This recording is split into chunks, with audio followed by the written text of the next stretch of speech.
अभी देखने में ये लड़की बच्ची है ना हो भैया ये मतलब बोला जा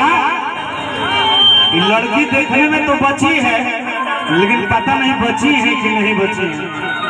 कहो अब तो ये बताइए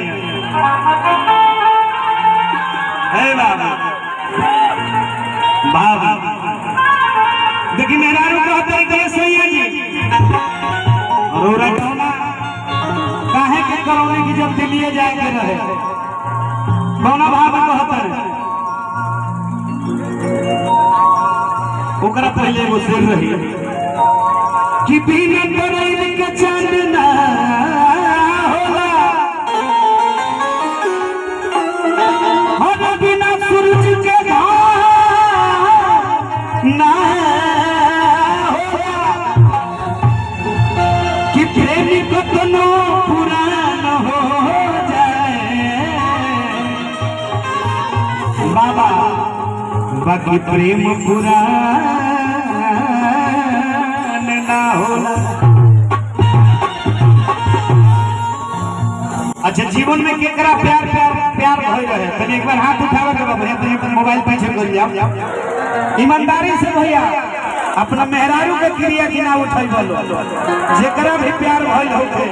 आदमी से गाय भैंस जानवर जेकरा से भी सब ला जाता कि बाबूजी का पीछे भावनाओं को हम समझते हैं लेकिन कोनो बात नहीं है भाई है सब ये चाहता कि जितना स्मार्ट मेहरारू है कोमल जी लिखा you are beautiful and smart my power by superior से कहो भैया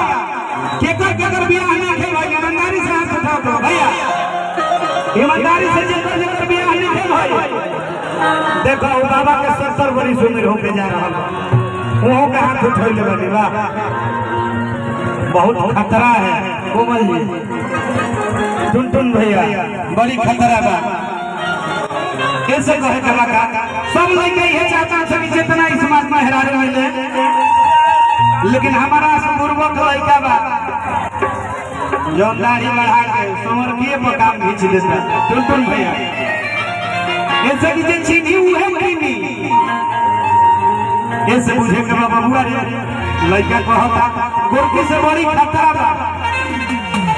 है देख रहे हैं ना बहुत दिक्कत है इसमें ऐसे हम बात जो कह रहे हैं ठीक से समझिएगा आप लोग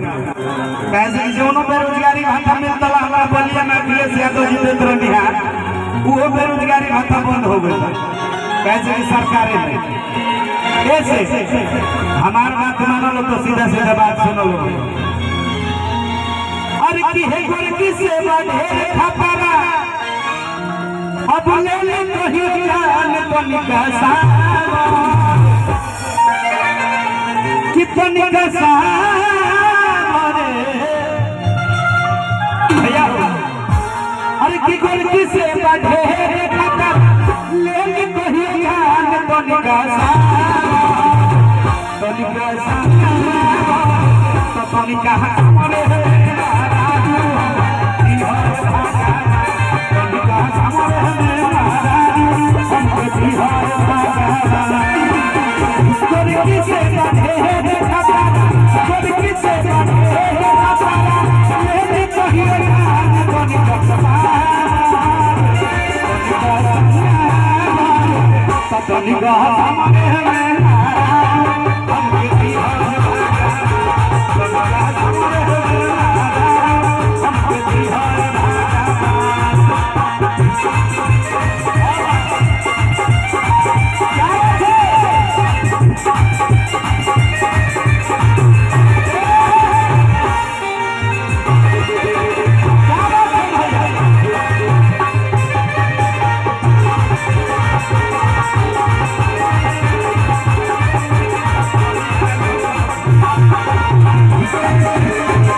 बाबू गोरू रही बिहारी तो कम करी सेवा आ दोनों बेरा खोजल करी गड़ी इतने ना मैंने चल के आवे वहां से चौका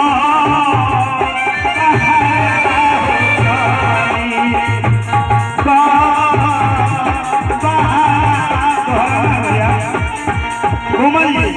थोड़ा सा चल के आइए स्टाइल में चौका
मॉनिटर में आवाज दीजिए, सुनाई दे रहा है? मॉनिटर में आवाज बढ़ाइए उनको,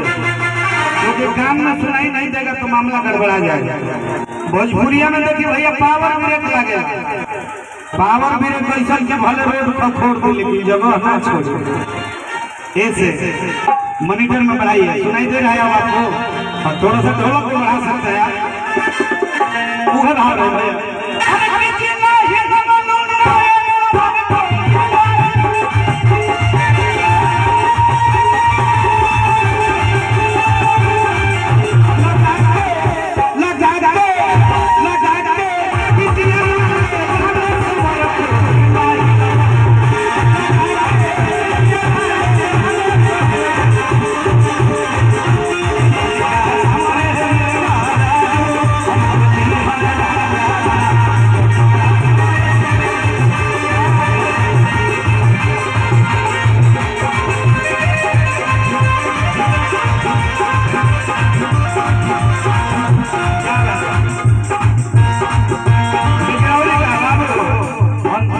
अंतिम लाइन कोमल जी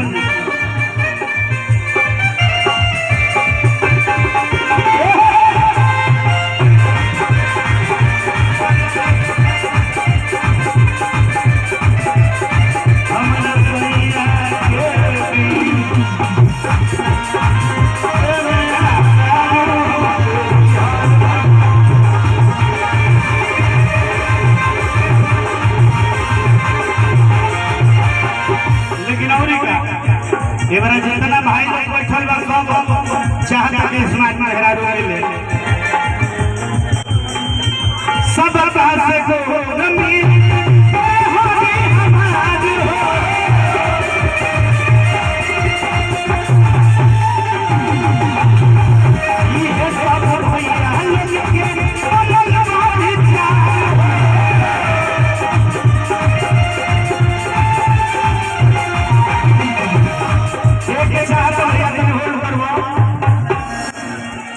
के चाहता है इंदिरा के हाथ उठावे करो भैया सीधा सीधा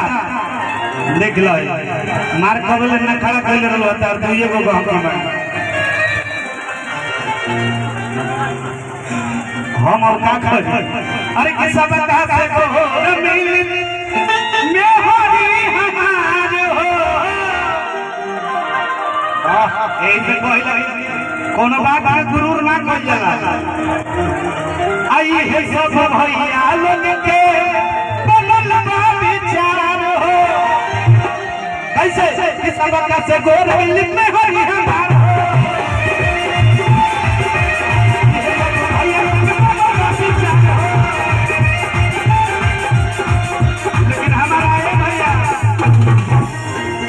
अरे कि हमारा कौन है सवर की